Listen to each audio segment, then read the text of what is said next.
Hello everyone, I Nikita Agrawal on behalf of Outreach Network welcome you to our next episode. Before introducing you all to our guests, I would like to thank all the people who are supporting us and helping us to build an amazing community. We all are passing through hard times this year with pandemic, and many services are unavailable that is making our lives miserable. But there are some people who act as a boon during this time through very thoughtful initiatives. Where most of the clinics are mostly closed and dental problems are being neglected, startup called Denta Mitra by our today's guest, co-founder and CEO of Denta Mitra, Mr. Satyajit Pradhan, along with his childhood friend Dr. Panjan Mitra, strives to uplift families through sense of hope and positivity. We are honored to have you both of you, sir. Yeah. Okay. So let's begin with the first question. Sir, can you brief us about the startup Denta Mitra? Sure. I'm Satyajit Pradhan, co-founder and CEO of Denta Mitra, and my friend Dr. Pranjan Mitra is the renowned dentist. We are two childhood friends, and when we are the founders of the startup called Denta Mitra.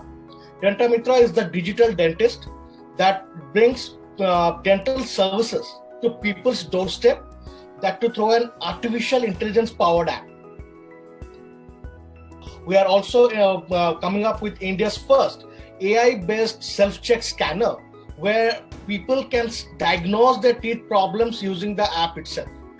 So there are other state-of-art features in the app, like oral health score meter, sweet score meter, reminders that let you remind on your oral hygiene habits, and there is dental tips at your fingertips. So we are basically a one-stop digital dental clinic, and with a mission to make oral healthcare accessible and affordable to everyone.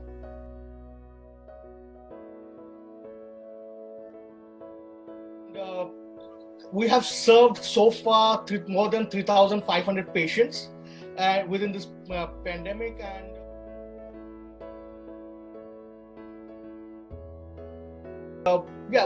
last year we released this startup last year during the pandemic itself, and within the pandemic during that last year we had we had done more than 1,000 plus video consultations when there was a lockdown, and this year it increased, and we also have different kinds of initiatives we have released for the COVID, when there is along with educating them on the importance of oral hygiene.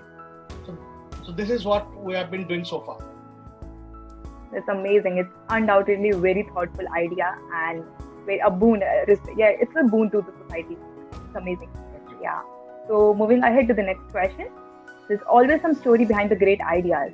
I would like to hear what your startup story is and what is the inspiration behind it. So there's a very interesting story. So during my regular OPD checkups, a patient came from a very far off, and he had already traveled 3 to 4 hours and already waited 45 minutes in the OPD. He was very panicking, and he thought there is something in his mouth, and it is oral cancer. And when I examined that, it was just simple fluoride stains that is present due to excess of fluoride in the water. So I examined him, and I saw his oral hygiene was also very poor. So I questioned him, how long have you been visited to a dentist? And he said that, sir, I have not visited a dentist 1 year back, and I have not consulted them, and I also don't do brushing and all the oral hygiene habits regularly. So, and when I came back from OPD, so I was thinking that can there be some technology that can bring the oral health care to at our doorstep, so that the patient who came from far off and he did not also consult a dentist due to expensive dental treatment. So at the home only, we can bring the oral health care, so that we can save a lot of money, time and resources. And likewise, we have our food services, we have medicines coming to our doorstep. So why not our oral health care? So that's why I consulted with my childhood buddy Satyajit. So we had a little discussion over that idea. Then COVID set in, and my patients were calling me up, sir, clinics are closed, how we'll go for the oral treatment and what precautions we should take, and we are having oral problems, so what to do, sir, now? So that's where we joined hands. I again consulted with Satyajit. We took this idea, and that's how Dentamitra was born, really. I think within 3 months of time, this product was released. I mean, I think the Feb and March week where the COVID was striking down in India, and that's where we thought, and the clinics were getting closed, and the demand for the oral treatments was rising. That's where we decided that this is the right time to launch our product. And within 3 months of time, we worked on a product. Within 3 months of time, we released our product, and yes, officially we released our app in July 2020. And within the pandemic, and glad that we were able to serve people when that was a need. Interesting to know that how childhood friendship can lead to such an amazing startup. Also, the time you chose for correctly launching this, it's amazing. It's really great. Yeah. Also, the first thing that catches my mind was the name of your startup. How do you come up with that name? Denta and Mitra. Okay. So Dentam is something related to the teeth. This is related to teeth, forms like teeth. And Mitra, we say that is it's like a friend or a buddy. Yeah. So Denta Mitra is a friend or buddy to the tooth. And coincidentally, it is your surname also, Dr. Pranjal Mitra. Coincidentally. So surname is Mitra, so it has added some value to it. Yeah, so this was the only confusion. It's related to your surname or it's related to friendship? It's cleared up now. No, you can see it. I mean, it's both. Coincidentally, his surname is Mitra, and Mitra means friend. He's also a friend of mine. So it's everything is interlinked. It's a perfect name then. Yeah. Okay then. Moving ahead. How did you raise the funding for your venture? See, well, we are bootstrapped till now. We have raised funding from our family and friends, and we have started looking out to raise funds. We are in discussions with a couple of VCs and angel investors, and we will soon be raising funds in next, 3 to 4 months of time. What has been your most satisfying moment in the business? Satisfying. There has been many. Because, like I said, we had released in the mid of a crisis, in the mid of a health emergency. So there has been a lot of satisfying moments starting from when we released last year. When the first satisfying moment was when we reached our milestone of serving 1,000 patients.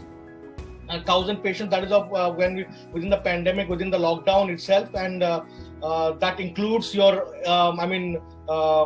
the people who are from the different class, the underprivileged. So we were quite satisfied in helping. Then second satisfying moment was during this last 2 months ago when there's a COVID, it was achieving its peak.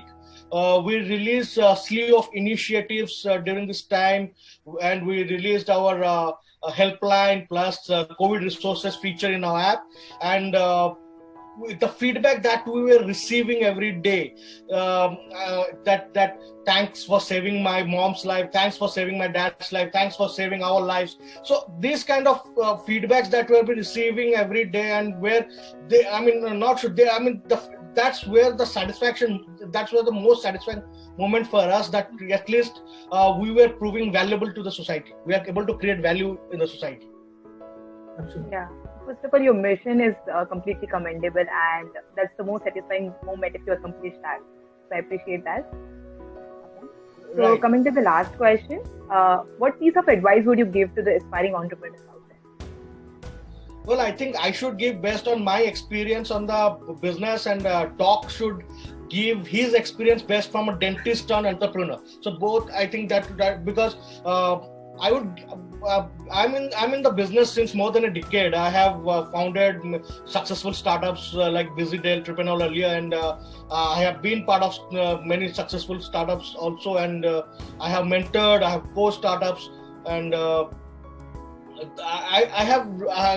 would like to tell everyone who wants to start is startup is not just a money making. When you think it's not a money making process or a machine where you think that, okay, if I build a startup, I will be rich. It's you need to be sure, in your mind that yes, I need to work hard, I need to be persistent, I need to have the patience, I need to have the qualities, all the acceptance to failure. You need to have that, because it's not, there's no guarantee that you will succeed. Although you have a great idea, it doesn't mean that you will succeed at one go. And even though if you succeed at suppose you raise a investment in the first instance, it doesn't mean you will become a unicorn tomorrow. It is a consistent process where, because I have seen many startups who have raised funds, who have become, but again they failed and they have shut down. And so you need to be patient. This is a journey. There is no end. You have to be consistent. You have to also be patient. Like I always say, it's like you are giving water, planting a mango tree. You need to give water maybe for 3 years, 4 years. You cannot expect mango within 1 year or 2 years. You need to be patient enough. Then after, when you give the ingredients right and you do your work right, I think at one point of time you'll get your desired fruits. So this is my learning I would like to give to the newcomers that who like to start up. So the entrepreneurship, they think because it is a very glamorous word and the word itself feels very catchy. So everybody feels that, oh, if you become an entrepreneur, that means you're something great. But the work is very challenging. Entrepreneurship is very challenging at each and every steps. First, and there are a lot of challenges we face day-to-day life. We have to overcome. And main thing is, if you are starting entrepreneurship, or what I feel like, first thing, you have to be very positive and sure about your idea, and you have to go with it 100%, more than 100%. That's, and the idea should be out of the box, and it should be a little bit of different what others do. And first of and foremost, it should be it should be useful to the society. We can't think of that if we just doing a startup, then we have to earn money. Money making is always a byproduct. As my good friend always says, money is always a byproduct. That's what I learned from you. We should focus on the idea, work towards it, hard work towards it, be persistent. And as my dear friend always, Satyajit always says, there are 3 P's. I follow them very accurately: persistence, patience, and perseverance. Yeah. And success doesn't come in one day. There's no shortcuts to success. It has to be for over a period, long time, and we have to be positive. That's what I've learned. Okay. So being an aspiring entrepreneur, I noted some keywords, that is perseverance and persistence and positivity and patience as well. So it was great talking to you all, and it was indeed a very fruitful, inspiring and interesting conversation. Thank you so much for taking out the time and sharing your story.